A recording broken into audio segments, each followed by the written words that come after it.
Raja Choudhary is known as Rajada, is an award-winning filmmaker, spiritual teacher, and a global voice of modern awakening, blending ancient Indian wisdom with contemporary science and humor.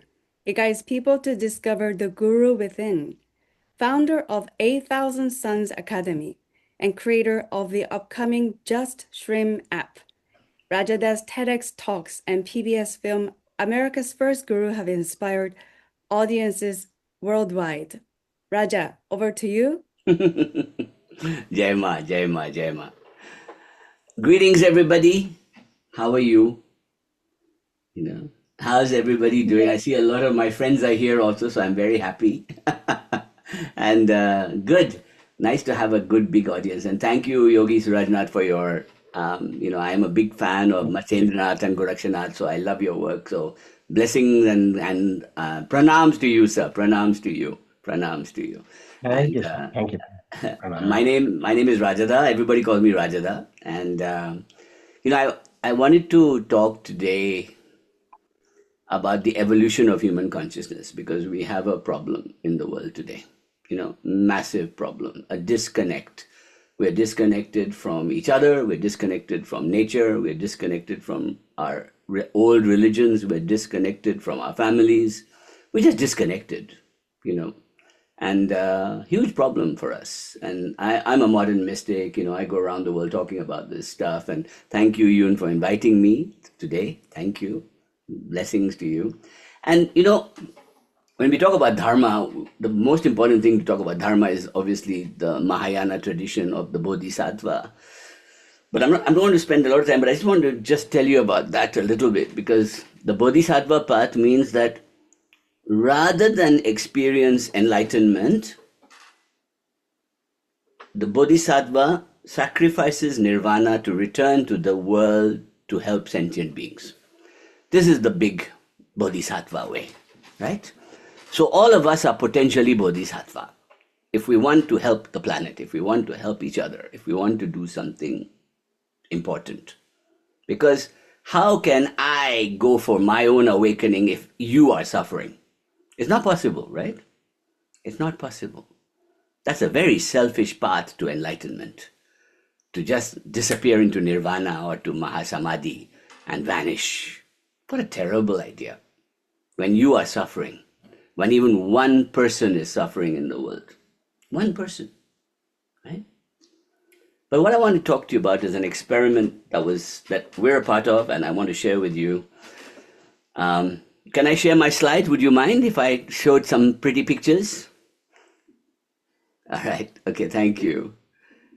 Can you see it? Supermind? Hold on, I'll just put it on. 1 second.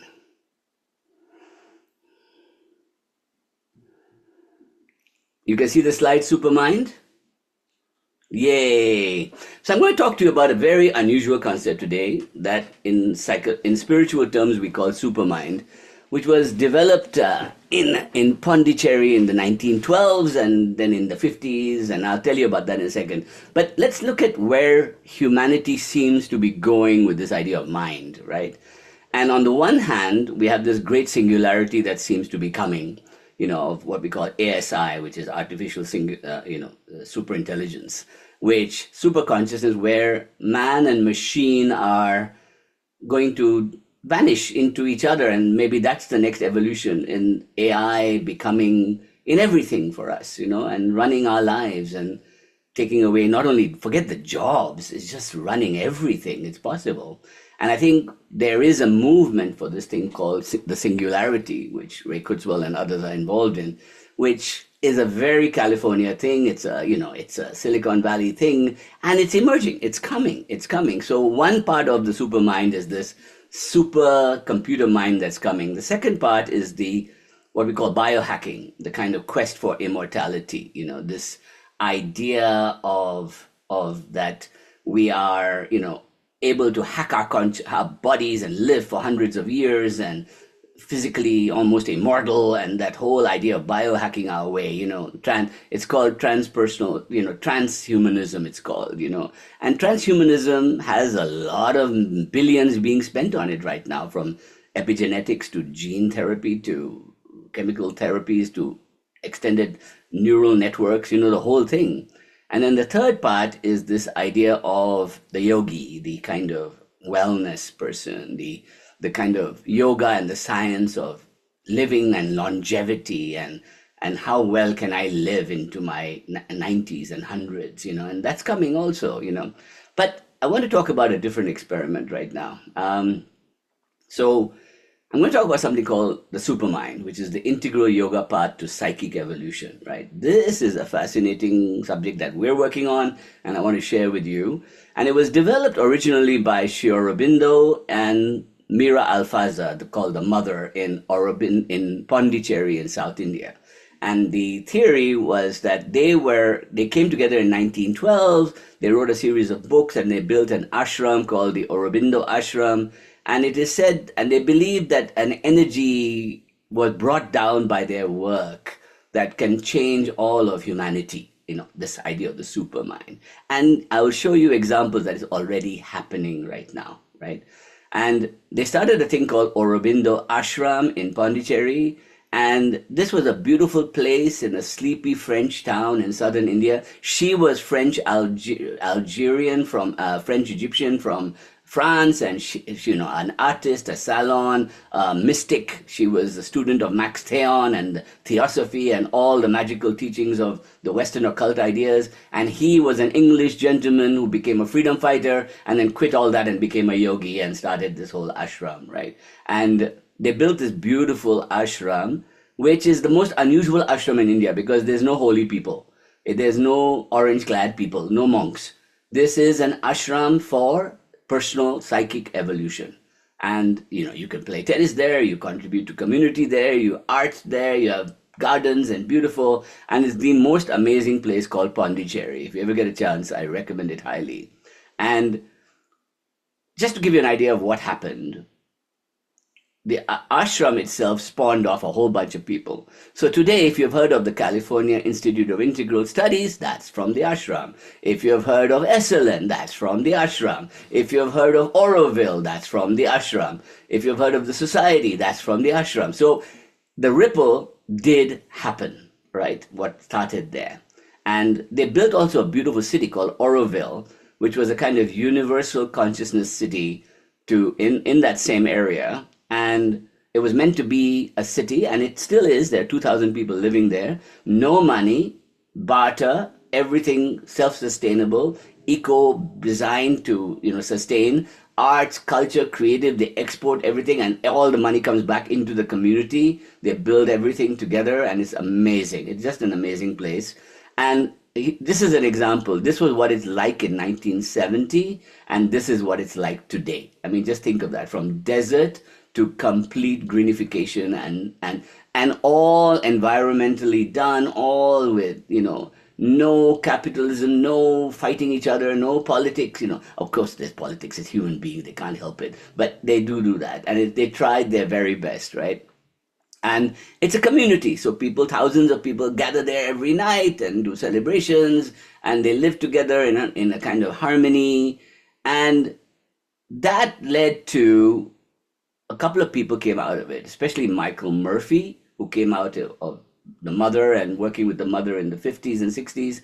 He came back to California, and then they started the California Institute of Integral Studies, which is the most kind of forward-thinking, progressive university now in California, where we're exploring everything from, human potential to psychology, to East-West psychology, to, everything is being explored there. Amazing place. And you can do your PhD there. And it was started by a namesake of mine called Haridas Choudhary, and he was a student of Sri Aurobindo. So it all kind of, you can see the ripple. But I want to show you a different ripple. So just imagine, this was the ripple in 1912. Then by the 50s, we already had this ripple of California Integral Studies, Aurobindo Society, SLN, Oroville. And now, when you look and see the DNA spread of this ripple, you begin to see that we're actually talking about a conscious evolution of humankind if we let it happen. from universal basic income comes out of the CIIS experiments, conscious expansive tech and AI, psychedelic therapies and boundary dissolution, integral flow and positive psychology, integral wellness, conscious capitalism and business, effective altruism, democratic socialism, smart cities and energy systems, eco diversity, expansive education and transhuman creative thinking, innovative food and agriculture. Now, you can't say that everything started here. No, it's a DNA was rippled from that moment idea in 1956 that has virally spread all over the world into all these things. So we are seeing the integral revolution, as they call it, the integral yoga revolution. And what they said was that all life was a kind of living in harmony. All life is yoga. How to become a super mind, right? And the mother defined it in 3 ways, and I want to share this with you now, which is, she called it wideness, plasticity, and equanimity, right? This is the secret to Dharma in the modern age. Yun, as you asking, what is Dharma? This is Dharma, okay? This is the new Dharma in the 21st century. What does wideness mean? Wideness means I am open-minded to all forms of thought. I'm not biased in my religion or my ethnicity or my color or my gender. I am open. I learn from all. I'm wide in my thinking, right? 1. Number 2, I'm plastic. Means I'm flexible. I bend and I move with what is needed. I work on probability rather than certainty. I work in a creative way in the world. And number 3, equanimity, which means I am centered and balanced in my core being. Samatha, what we call samatha in Buddhism, right? Samatha, this is samatha. So if I have these 3 traits, I am evolving psychically right now, today. And so there are 2 parts to this, they say, how to become supermind. 1 is I must apply will. I must do the work. I must sit and try and be my own guru, practice my yoga, be a good person, develop, harmony, practice good speech, practice good ethical work, practice all these things I do. And then I must open myself to an even more bigger idea, which is that there's a descent of a mind, of a super mind of the universe that can come into me. And that requires faith and grace in myself, right?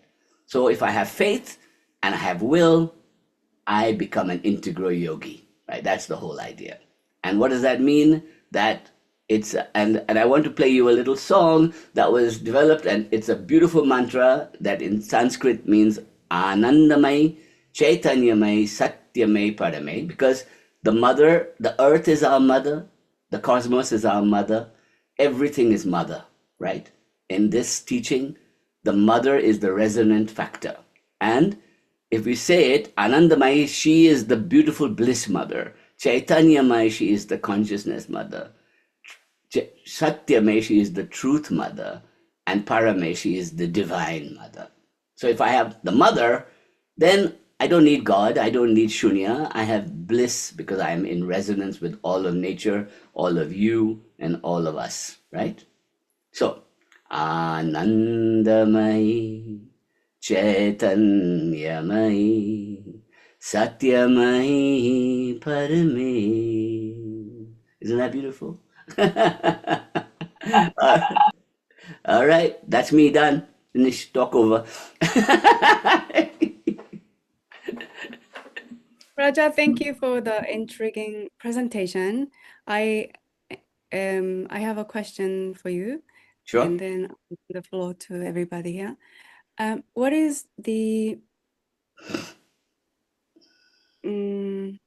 could you elaborate more on the CIIS and how it sprung from the Sure. three, yeah, So, and how it's going?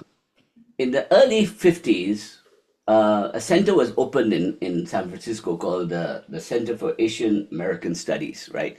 And the idea was that a bunch of Stanford people came together and they wanted to bridge Eastern philosophy and Western thinking together because nobody was doing it before. And so they brought Suzuki, Alan Watts, all these people together for the first time, right? And formed a center in San Francisco called the Institute of Asian American Studies. It was an amazing place. And they brought an Indian psychologist who was called Haridas Choudhary, who was a student of Sri Aurobindo, who had studied integral yoga, to come and bring the Indian dimension to it of yoga and Vedanta and all those teachings, right? And it was a great place. It went on for 2-3 years. They had symposiums, and all the young people from the Beat generation to everybody hung out there. It was the place before the hippie movements and before the anti-war movements. It was the place, right?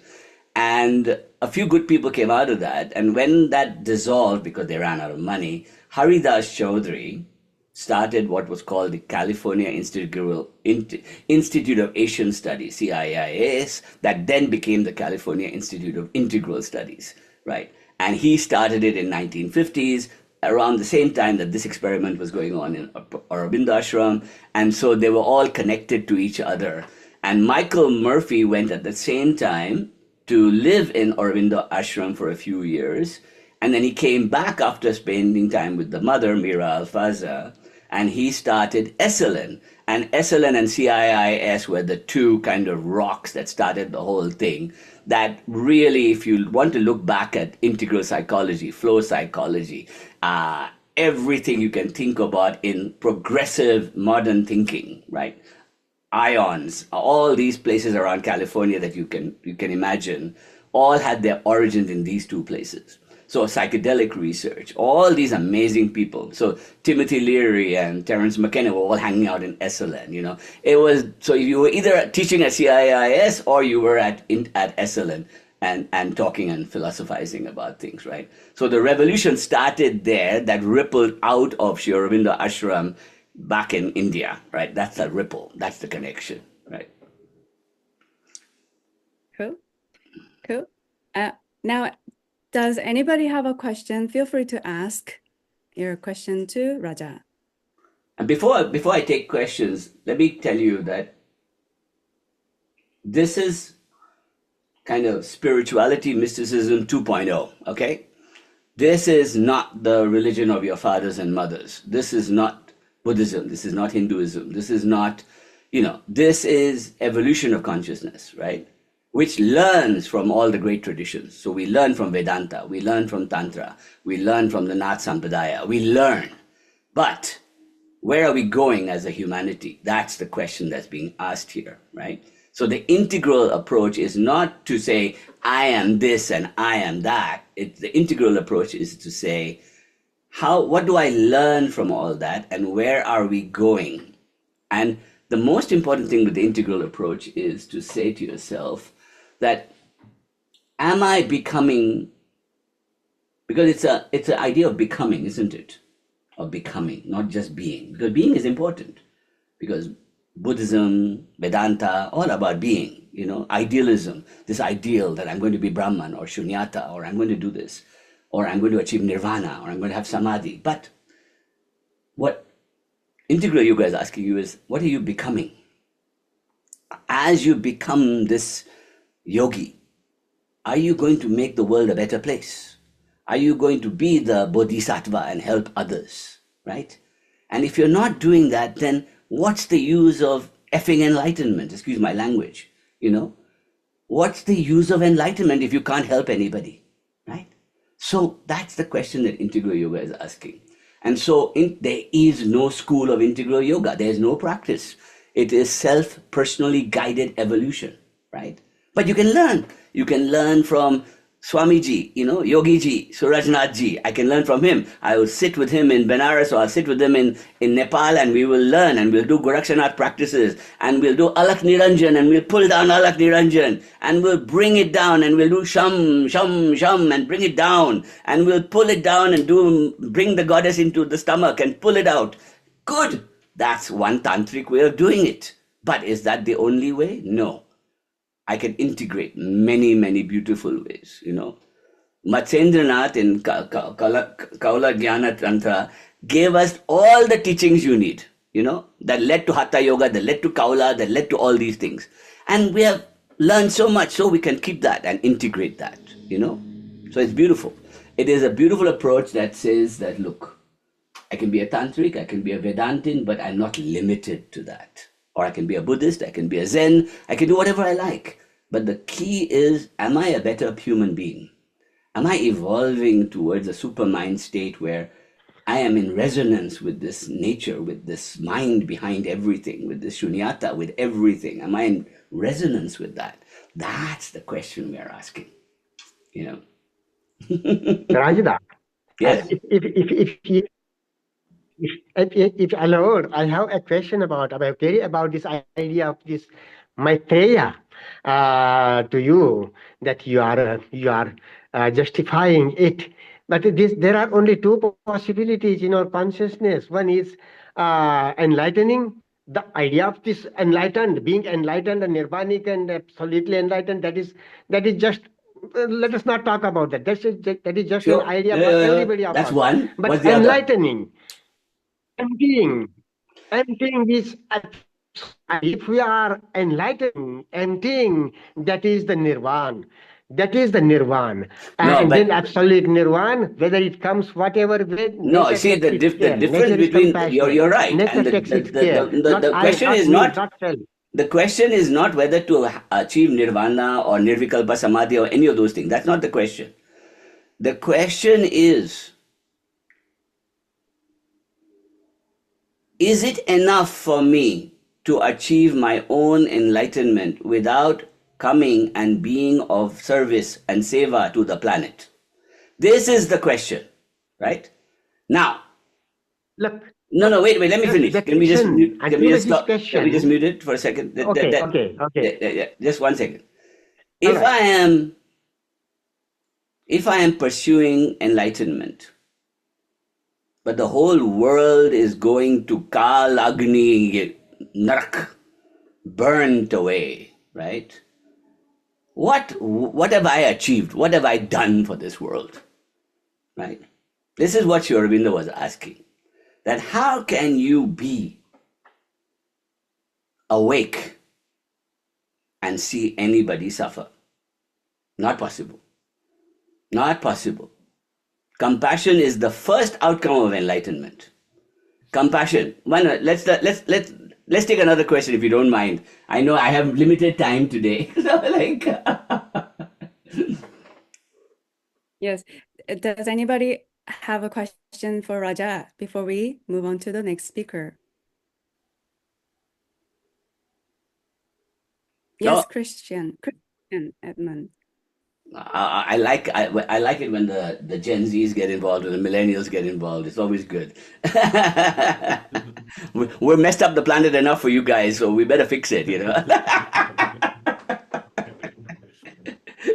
Sure. Thank you.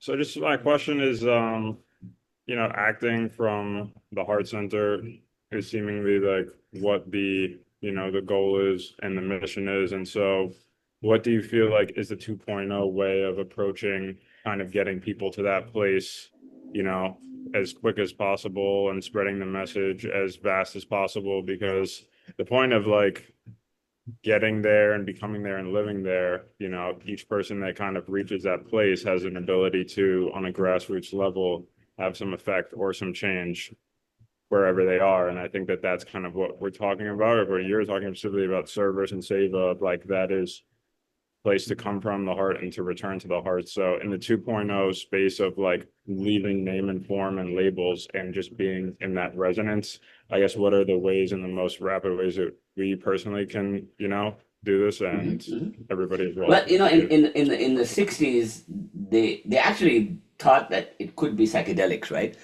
Because that would be a good way to boundary dissolve and see the integral approach, right? But we now know that the rewiring of the synaptic pathways takes repetition, takes work, takes continuous work, right?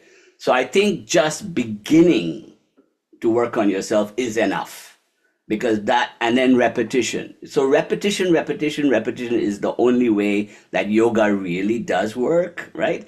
But then it is about the stories you tell yourself. So for example, You talk about resonating from the heart, right? But why do we treat money not as energy? Why do we treat capital not as energy? Why do we treat community not as energy? Why don't we treat new ways of enterprise, new ways of education not as part of that? So I think that it's not just enough to serve and be seva. You can be entrepreneurial, you can be creative, you can look around the world, look at all the list I made of that. It's just amazing to see the possibilities when you take yourself and the ego out of the equation and you look for that super mind, that universal conscious mind to work together in some way, then you resonate with nature better, then you resonate with each other better. And I think that the secret is regular introspection and practice with action. You have to do both, right? Just to answer your question in the quickest way I can, right? Thank you. Okay, we have a V. A V is asking a question. Yeah, I'll read it. V is asking, how do you offer help to others, or even have a proper definition of help coming from an unenlightened state?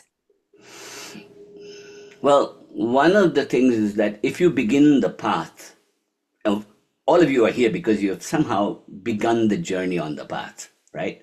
All of you are here because of that, right? Nobody's here because I'm a selfish swine in the world trying to make blockchain capital. Whatever I'm trying to do, that's all I'm doing.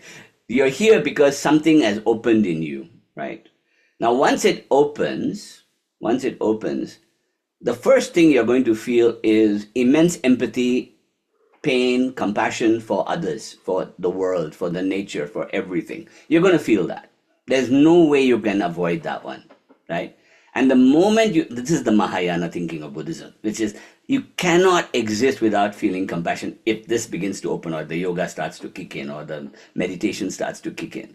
The second stage then is that what can I do? How can I step up, right? Now, it could be as simple as teaching a child. It could be as simple as therapy. It could be as simple as forming a company. It could be as simple as starting a new project. It could be as simple as teaching music. It doesn't matter. Whatever your gift is can become part of that integral whole in some way. And you got to find that way of taking it forward from there, So don't worry about feeling impotent and helpless. You're not. You've got gifts. Go. Do with it something, Hello, Raja. I have another question. So I think in your Who's this? bio it mentioned, hello, I'm V. Okay. So yeah, I'm curious about your app, your upcoming app that was described in your bio. How is it going to contribute, how to help humanity? Well, see, back to the Christian's point, right? Which is that, first of all, how do I wake up, right? How do I start waking up, right? How do I open my heart? How do I develop these tool sets? So first thing of the app is going to do is to help people with short attention spans to develop some of those skills, right? That's going to be the key thing, right? Because what we found is, I do deep work where you can do hours of meditation training with me. That's different. But can I do it in repetition, in 5-minute hacks, in 10-minute hacks? That's first step we're going to do with the app, is to start developing from multiple disciplines, mantras, breathing techniques, other techniques to bring you back to an integral position in your heart, right? The second part is then we're going to form what is called a resonance club, where we're going to ask you to then participate in a community. And that becomes the community we want to build, of whether it's action or participation or, and then that will grow from that. So we are seeing a kind of resonance community and personal cocoon sovereignty growth that we want to do, both things at the same time. Does that have to do with the next generation? How can Gen Z attain enlightenment easily from what do you think is a step-by-step kind of guidance that you can give to Gen Zs? I think that that the moment you begin to move towards sovereignty, that I am not a slave, I am in control of what I am going to do, that moment is the moment you've already begun the step-by-step dance, right? And that could be as simple as putting away a gadget for an hour. That could be as simple as learning to breathe. That could be as simple as learning to resonate with nature and community. Those are all going to be steps that you can take, but you first have to say, I am a sovereign being and not a slave to the system, not a slave to the algorithm, not a slave to the ecosystem, not a slave to the AI, and I can act. That's going to be the key, you know? All right, I think I've taken up enough time. Let me not hog it. If you want to find me, you can join one of my programs and hang out at thousandsunsacademy.com or whatever you want to do. Just come hang out with us. We're a cooler of young and old people all working together to build this damn thing. So we need as many good people as possible. So come and join us. Cool. Raja, thank you for answering everyone's questions thoughtfully